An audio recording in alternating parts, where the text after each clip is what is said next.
Oui, ça commence à 5 ans. Vers 5 ans, je me suis fait abuser par un inconnu dans la cage d'escalier de mon immeuble. Juste après, tandis que ma mère appelait la police, il y avait à la télévision un film pour enfants avec une petite fille blonde qui disait de jolies choses et de sa bouche sortaient des diamants, et une petite fille brune qui disait des gros mots et de sa bouche sortaient des crapauds.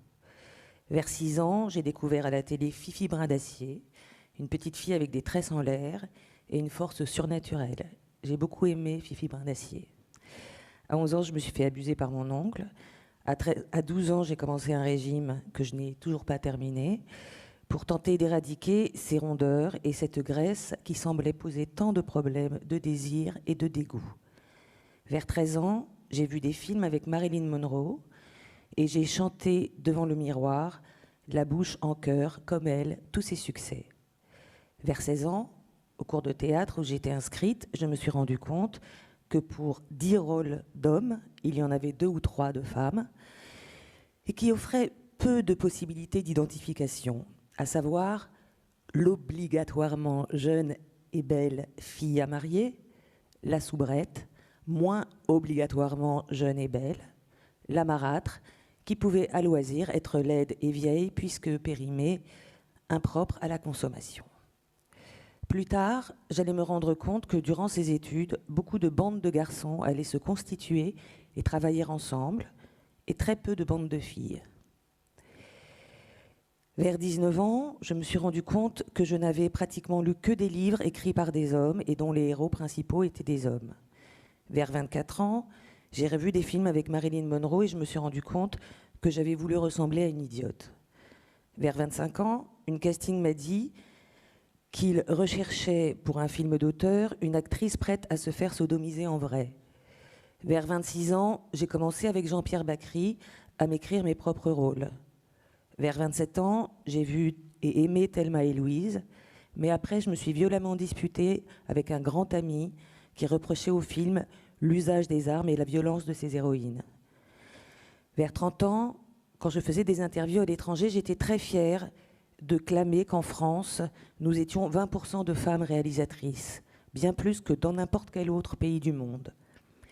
Vers 34 ans, je me suis rendu compte que cela signifiait, je suis un peu mauvaise en calcul, donc que 80% de films étaient réalisés par des hommes, et je me suis demandé pourquoi j'avais été si fière d'un pourcentage aussi nul.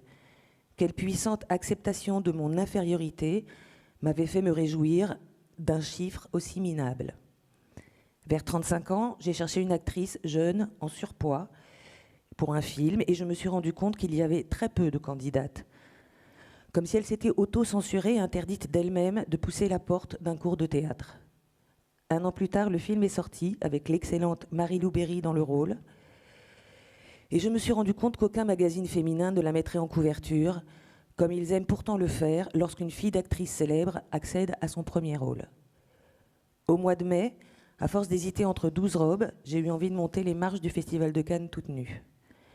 Vers 35 ans, je me suis rendu compte que l'une des raisons pour lesquelles je trouvais les actrices de la série Soprano si épatantes était qu'elles avaient des corps normaux. Parce qu'autrement, dans tous les commissariats de police et les cabinets d'avocats, on recrute visiblement dans des agences de mannequins. Je me suis rendu compte que mes amies actrices travaillaient moins que mes amis acteurs. Vers 45 ans, je me suis rendu compte qu'il existait beaucoup plus d'écrivaines, de compositrices, de réalisatrices, de peintresses que je ne le croyais, mais qu'elles avaient été mystérieusement effacées de notre patrimoine. Je me suis rendu compte à ce moment-là aussi qu'on disait patrimoine et non matrimoine. En mars dernier, confinée avec un grand ami, je lui ai dit que j'étais un peu lasse des films d'hommes avec que des hommes. Lui ne voyait pas le problème, mais j'ai insisté et nous avons fini par voir Olivia de Jacqueline Audry, où il n'y a que des femmes. Mon grand ami s'est endormi au bout de 5 minutes. En octobre, une émission sur France Culture racontait l'histoire de Jacqueline Audry. Cette émission était intitulée « La disparue du cinéma français » et montrait comment la Nouvelle Vague, entre autres, avait méprisé et banni cette réalisatrice jusqu'à nos mémoires, jusqu'à l'effacer de nos mémoires, et tant moqué le fait qu'elle tournait en pantalon.